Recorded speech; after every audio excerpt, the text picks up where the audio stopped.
The lookout looked about at the cool, deep blue sea. They were just off the coast of Ireland, and it was a beautiful, clear, sunny day in May. He watched attentively, knowing this area was a war zone.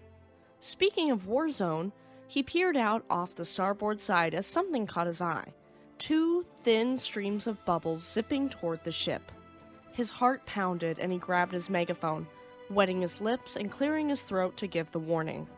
There was no stopping it, but he could at least let the rest of the crew know. There was a torpedo on its way.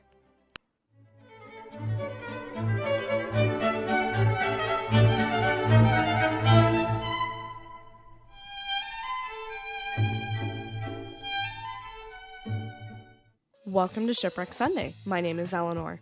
Just a quick disclaimer for a younger audience before we dive in. This story may be disturbing to some, so viewer discretion is advised. Okay everyone, let's get into it. We resume RMS Lusitania's story for our second episode of Lusitania Month 2024, and this time we cover the tragic sinking and bizarre aftermath. Make sure you've got a snack and a good beverage for this one. There's some scandal to be had. To everyone tuning in, thank you for helping us honor the victims of this tragedy this month. Schweiger watched in dismay as the ship he was hunting, RMS Lusitania, was only 2 nautical miles away when she turned away. He feared he lost her, watching his glory and pride sail off into the distance. After a short distance, she turned back toward him, and now was his chance. RMS Lusitania was traveling at high speeds and turning away from the shore, though zigzagging was advised by the British Admiralty and was thought to keep ships safe against U-boats. Lusitania did not zigzag, and maybe that could have saved her, maybe it wouldn't have. RMS Lusitania was lined up almost exactly where Schweiger wanted her, and at 2:10 p.m., with Lusitania less than half a mile away, he gave the order. One gyroscopic torpedo was to be fired at a depth of 3 meters. The torpedo launched with a flurry of bubbles behind it.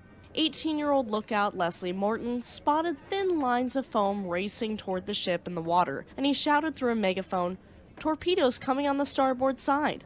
He'd thought there were multiple torpedoes, not just one. The torpedoes struck Lusitania just behind the bridge on the starboard side, sending an enormous plume of water upward that knocked Lifeboat 5 off its davits. A geyser of coal smoke, cinders, steel plating, and debris flew into the air high above the deck. Even the Germans noted how dramatic and much larger this explosion was compared to typical torpedo hits. This is possibly because it might have hit that secret ammo compartment I told you about last week, but more than likely it just struck the boilers and that cold water hitting the boilers made it explode. And after this, a second explosion rang out, much larger and ringing in everyone's ears. Thick, gray smoke poured out of her funnels and the cowl vents, coming from deep within the belly of the ship. According to Schweiger, he'd only launched 1 torpedo, and therefore this second explosion is probably from cold water touching the hot boilers and causing an explosion. Some doubt the validity of his claim, stating that the German government altered his logs, though the testimony of other U-20 crew members corroborate his side of the story, and the intercepted radio reports sent to Germany by U-20 were also consistent with this, and this was long before a cover-up could take place. Some historians argue there was a second torpedo, and I honestly thought that for a long time myself. However, to me, the evidence is irrefutable. Her wreck shows a large amount of explosive ammunition near where the torpedo struck, and it's well known that boilers will explode when cold water touches a hot boiler. This ammunition also means that she was going against cruiser rules, making this sinking legal.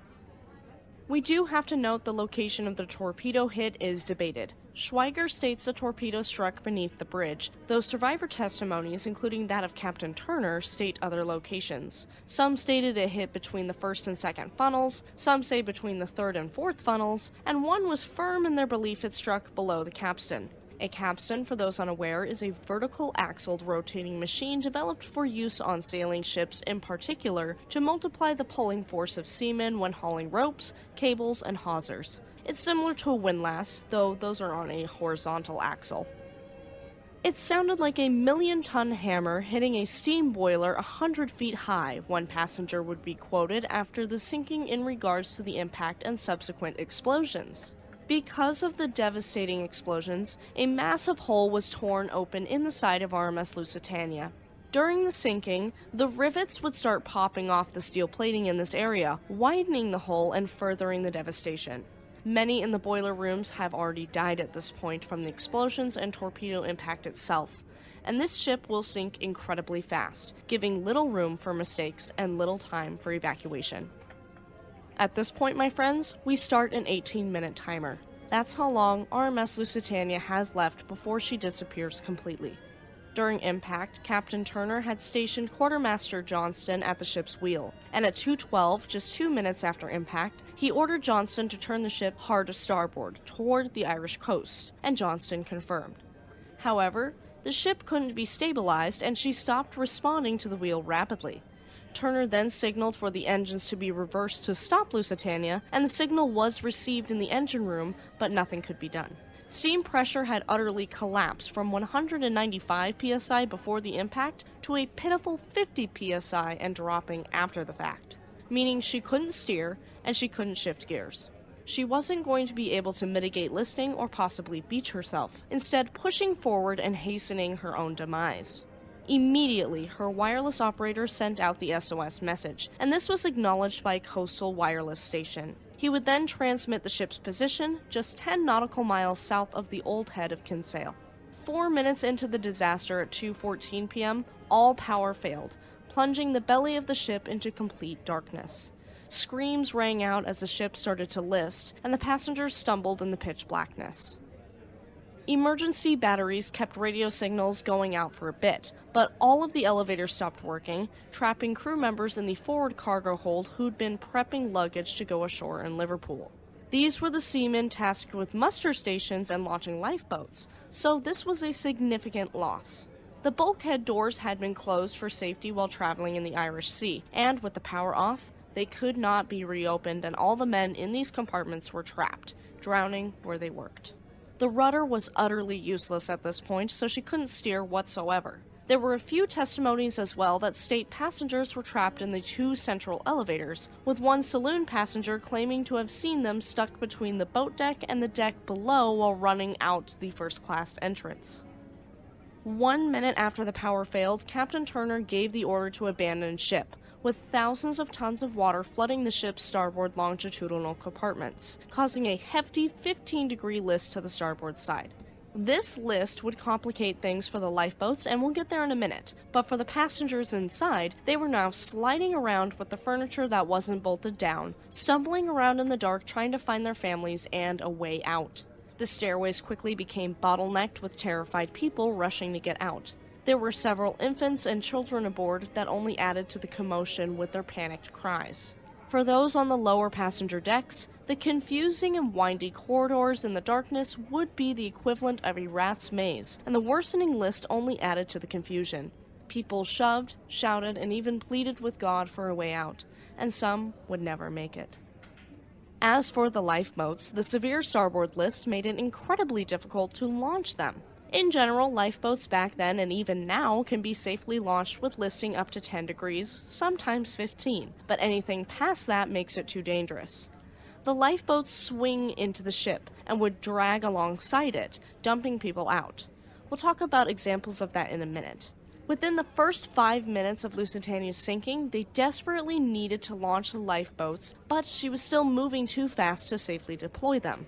Within the first 6 minutes of the sinking, the forecastle deck began to flood and the bow began to completely submerge. Another agonizing 5 minutes would pass before she was able to start launching lifeboats.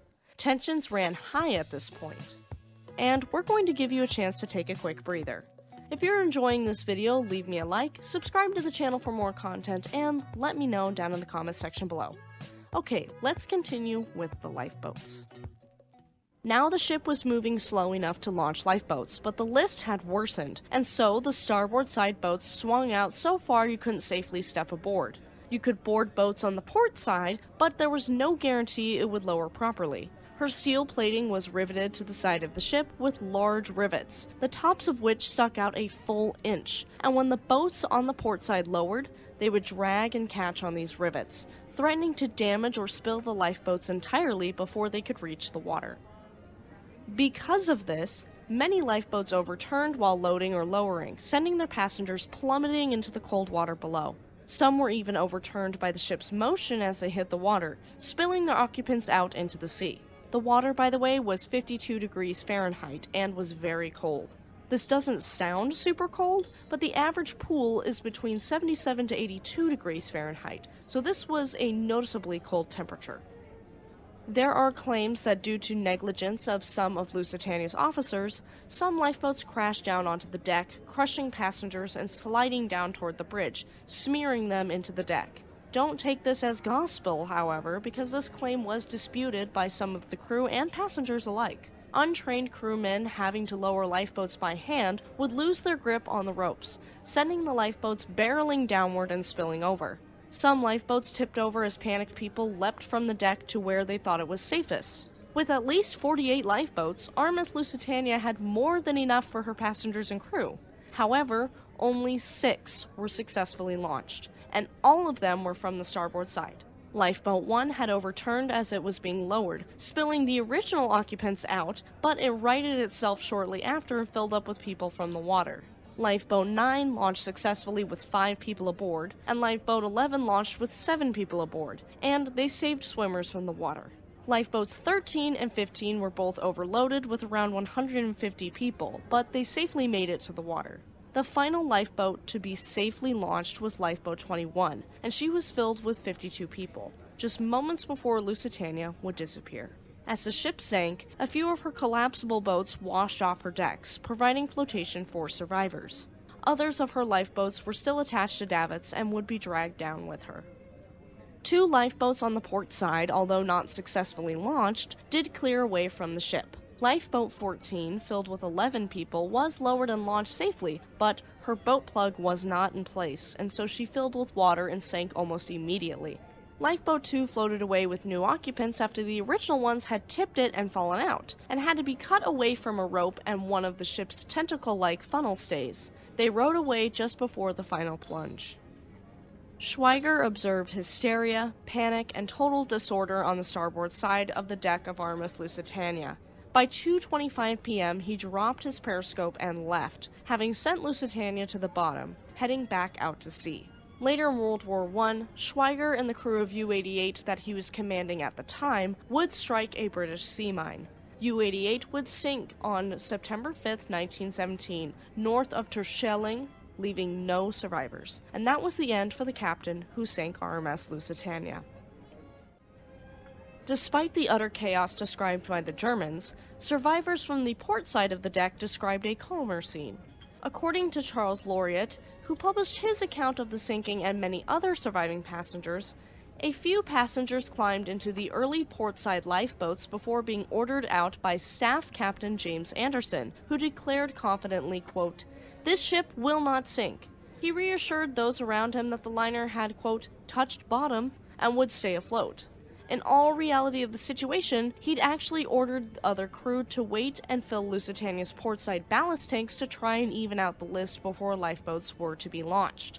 Unfortunately, the ship would not even out, and therefore few of the lifeboats on the portside launched, and none of them were supervised by Anderson. We've seen the devastation among the crew and passengers. Let's look at Captain Turner. Captain Turner fully expected to go down with Lusitania. He was on deck near the ship's bridge, with the logbook and charts clutched tightly in his fingers when a wave swept upward toward the bridge and the rest of the ship's forward superstructure, and it knocked him off his feet and swept him out away from the ship.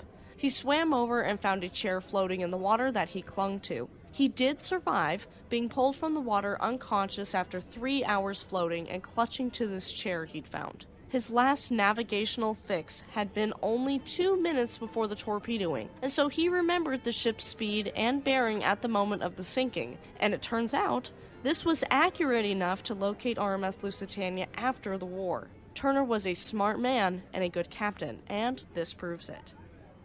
RMS Lusitania sank 18 minutes after being torpedoed, having traveled 2 nautical miles from the point of impact to her sinking site, and this left a trail of victims and debris in her wake. She sank bow first, rolling over toward the starboard side. Her stern rose up into the air enough to see all 4 of her propellers dripping and gleaming in the sun for a brief moment before she disappeared underwater entirely. Her smokestacks didn't collapse like RMS Titanic's did, and as the tips of each of them disappeared under the waves, they created whirlpools that sucked in swimmers and took them down with her. Her masts and rigging were the last things to be seen as she sank. Her bow slammed into the bottom of the ocean at a gentle slope because of her forward momentum as she sank, and she rests about 330 feet underwater. She sank roughly 11.5 nautical miles from the old head of Kinsale, and despite being so close to shore, it took several hours for help to make it from the Irish coast. Local fishermen were among the first boats that arrived, rescuing as many as they could in their small boats. By the time this help had arrived, Lusitania had claimed her victims. Most had gone down with the ship, some had drowned, and some succumbed to the cold waters. By the end of the day on May 7th, 764 passengers and crew were rescued and landed at Queenstown, harrowed by the experience they'd just survived. I really feel for them. Surely they lived with survivor's guilt and trauma for the rest of their lives. The last survivor to pass away was Audrey Warren Lawson Johnston, and she was born in New York City on February 15, 1915. She was one of the infants aboard the ship and would have been just under 3 months when the ship sank. She boarded Lusitania in New York City with her father, Major Frederick Frank Warren Pearl, and her mother, Amy Lee, her 3 siblings, and 2 nurses. Because she was just a tiny baby, of course she has no memory of the disaster. She and her brother Stuart, who was 5 at the time, were saved by their British nursemaid Alice Maud Lines, who was only 18 at the time, and they jumped off the ship and escaped in a lifeboat. Her mother and father survived, but her 2 sisters, aged 3 and 14 months, perished. She later got married and gifted an inshore lifeboat that she'd named after her mother, the Amy Lee, to New Key Lifeboat Station in 2004. She died on January 11, 2011, at the age of 95. Rest in peace to her. Now we're going to get into casualties and body recovery. In total, the death toll was absolutely cataclysmic. Of the 1,959 passengers and crew aboard RMS Lusitania at the time of the disaster, 1,199 had been lost. Of the 128 Americans on board, 123 perished. The reason why I mention this is because the outrage of these Americans lost on Lusitania set the spark that would lead the US into World War I. It took a few more ships sinking, but the Americans would join, sharing propaganda stating "Remember the Lusitania" beforehand. Of the 124 children on board, 94 died, including 31 of the 35 infants aboard. Rest in peace to all of the victims. What they went through is unimaginable, and I hope they found solace in the afterlife. In the days after the sinking, Cunard Line offered local fishermen and sea merchants a cash reward for the retrieval of bodies from the Lusitania sinking. Some floated as far away as the Welsh coast. Only 289 bodies were recovered, with 65 of these never identified. The bodies of many of these victims were buried at either Queenstown or Kinsale. In Queenstown, 148 bodies were interred in the Old Church Cemetery. In Kinsale, up to 141 bodies were buried at the Church of St. Maltos. The remaining 885 victims were never recovered. Remember U-20? 2 days prior to sinking RMS Lusitania, they'd sunk Earl of Latham. However, they had allowed the crew to escape in boats. According to cruiser rules and international maritime law, any military vessel stopping an unarmed civilian ship was required to allow passengers and crew to escape before sinking the ship, as we covered last week. However, these rules were made prior to the widespread use of the submarine and didn't take into account the severe risk of a small ship, like a submarine, faced if they gave up the advantage of a surprise attack. Schweiger could have allowed the passengers and crew of Lusitania to escape first, but he ran the risk of being rammed or attacked by deck guns if she had them, and he found this risk to be too great to spare any lives. Merchant ships had been advised to ram a U-boat if it surfaced, and a cash bonus was offered to any ship that sank a U-boat. HMT Olympic of the White Star Line, Titanic's older sister, was actually successful in ramming and sinking SMU-103 in the English Channel, which makes her an instant badass. According to a few researchers, RMS Lusitania was traveling without a flag flying and with her name obscured slightly with darkish dye. This contradicts other researchers and Schweiger's logbook entries, so take this with a massive grain of salt. An urban legend is persistent with the story that we need to discredit. They catch traction, and some people still insist on it being true, but I'm here to tell you, it's utterly false. The story goes that when Schweiger gave the order to fire, his quartermaster, Charles Vogel, refused to take part in the attack because there were women and children aboard Lusitania, so he refused to pass the order along to the torpedo room. This would result in his court-martialing and imprisonment at Kiel until the end of World War I. This rumor came about when a letter written to the editor of the French daily newspaper Le Monde was published in 1972. Despite the fact that this has been squashed by researchers 10 times over, Vogel's alleged heroism was still on full display in the torpedoing scene of the 2007 docudrama Sinking of the Lusitania: Terror at Sea. There are many interesting, noteworthy folks that both died and survived on RMS Lusitania, but one in particular caught my eye. A 59-year-old man named Frank Tower. Frank Lucky Tower was a stoker on RMS Lusitania who claimed to have survived the sinkings of RMS Titanic, RMS Empress of Ireland, and RMS Lusitania. There is no evidence to show that anyone was involved in all three, let alone this man. Frank Tower survived the sinking of RMS Lusitania, and one man did survive both RMS Titanic and RMS Empress of Ireland, and his name was William Clark. Probably not true, but very interesting all the same. While that story isn't true, the love of our patrons is absolutely true. This episode couldn't be possible without our lovely patrons. Thank you all so much. If you'd like to support the channel and future episodes, go to patreon.com/shipwrecksunday to join. Alright, let's get into the inquiries and aftermath. There are three main inquiries and investigations we have to cover. The first is from the Cork County Coroner. The second is from the official Board of Trade investigation, and the third is the American court proceedings. Americans died in the sinking, so of course there was going to be some sort of proceedings over the pond. Let's start with the Cork County Coroner and see what he dug up. On May 8, 1915, local coroner for Kinsale and Cork County, John Hogan, opened an inquest into the deaths of 2 males and 3 females whose bodies had been brought ashore by the local boat Heron. Most of the survivors and dead were taken to Queenstown, since that was closer, but these 5 ended up on Hogan's table, and he was bewildered by what had happened to them. On May 10th, Captain Turner gave evidence as to the events of the sinking, including the single torpedo and subsequent second explosion. He acknowledged that he'd received general warnings about submarines, but he'd not been informed of the sinking of Earl of Latham. He was not permitted to discuss his orders from the Admiralty, but he stated he'd followed them. The coroner came to the verdict that the deceased men and women had drowned after an attack on an unarmed, non-combatant ship contrary to international law. It gets a little messy here because half an hour after the inquest had concluded and the results were handed to the press, the Crown Solicitor for Cork, Harry Wynne, arrived with instructions to halt it. Awkward. Captain Turner was not to give evidence, nor statements should be made about the instructions given to ships about avoiding submarines. That concludes the Cork County Coroner's investigation. Moving on to the Board of Trade investigation. This was presided over by Rec Commissioner Lord Mersey, and it took place in the Westminster Central Hall from June 15th to the 18th of 1915.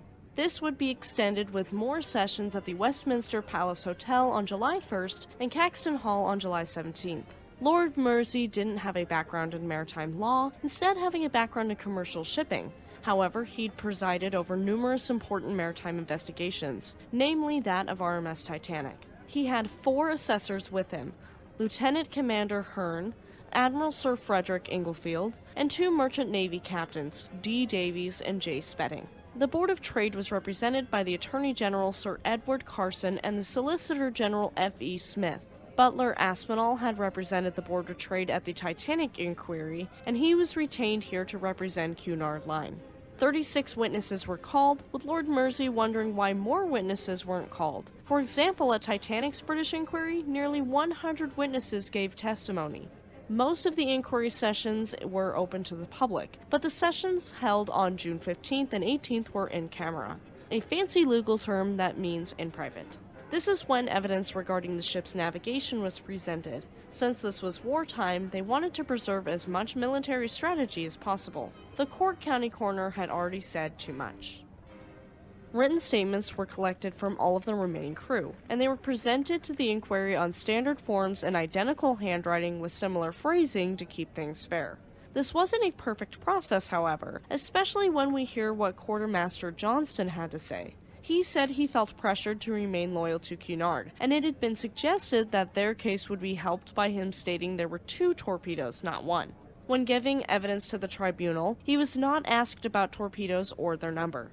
Other witnesses who stated there was only 1 torpedo were not permitted to testify.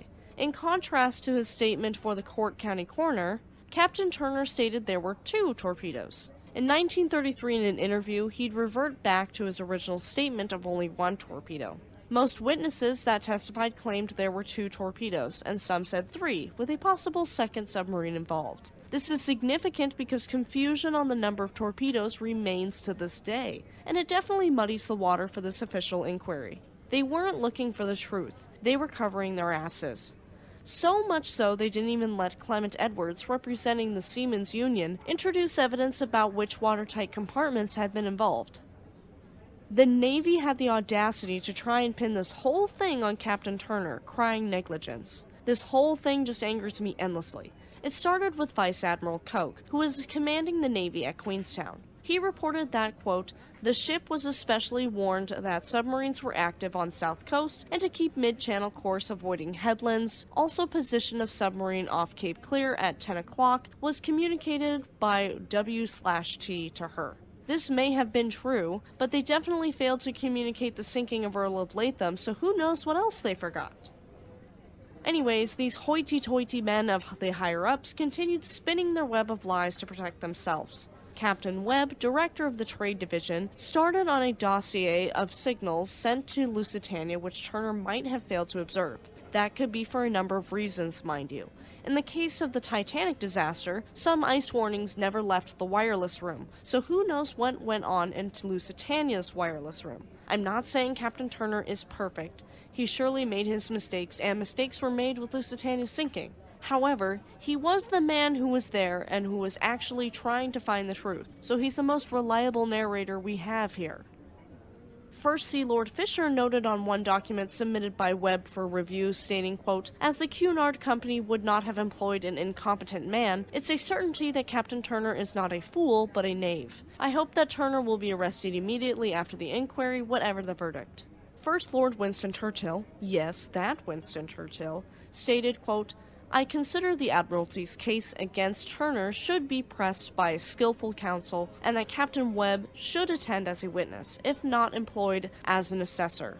We will pursue the captain without check. These two may have been buddying up together to get Captain Turner, however, they would take the L on this one, luckily.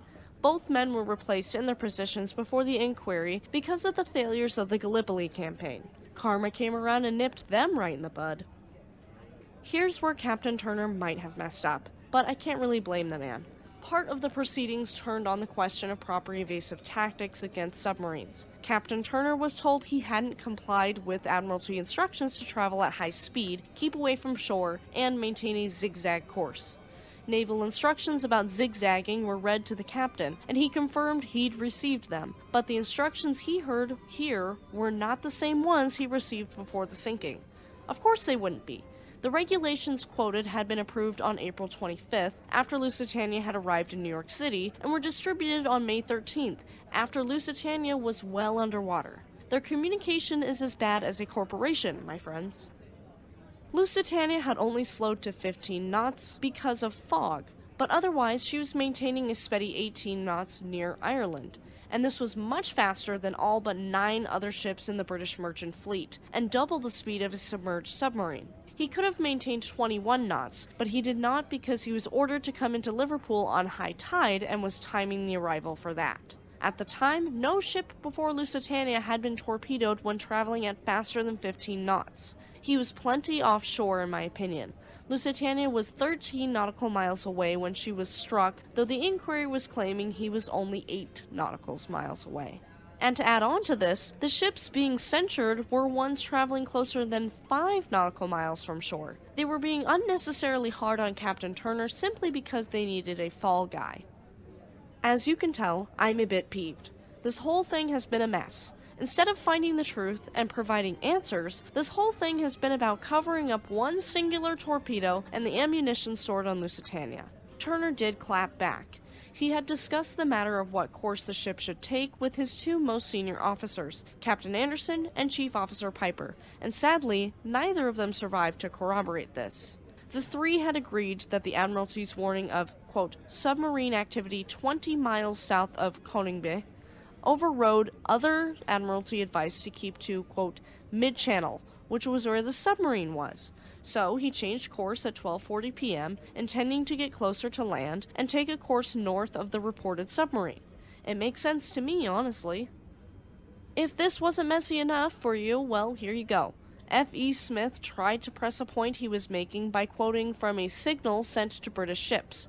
Lord Mersey was confused because this message was in the version of evidence given only to Smith by the Board of Trade solicitor, Sir Ellis Cunliffe, but not in anyone else's versions. Cunliffe tried to explain away the discrepancy by stating that different versions of the paper had been prepared for use depending upon whether or not the inquiry was open to the public. However, the message in question never existed.